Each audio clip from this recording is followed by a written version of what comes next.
Welcome back. The process of making a Kako Ha'apai is fairly easy. All you need is nylon twine or curling ribbon. Originally, the kako is made with fao, also known as the bark of the hibiscus plant. And so to improvise, I will use the nylon twine or curling ribbon. So let's get started. I'm going to take my twine, make an arch, pinch and hold, and I make another arch. That will actually tie a knot and keep it in place. You see that?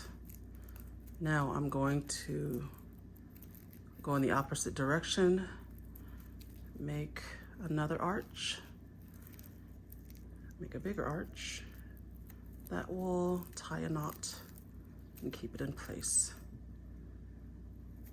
Let's keep going.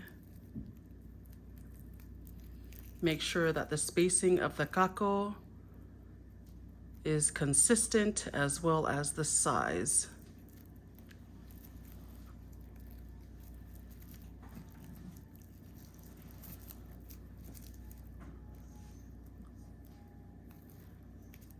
Change direction. Make a kako, an arch, and tie.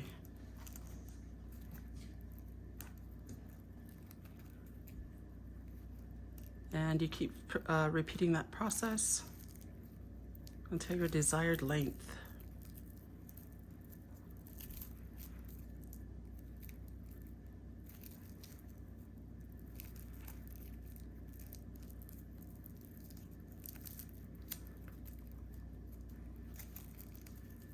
Opposite direction.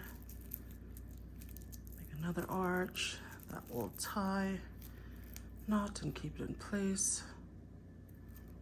That's what I mean by spacing and the size of the kako.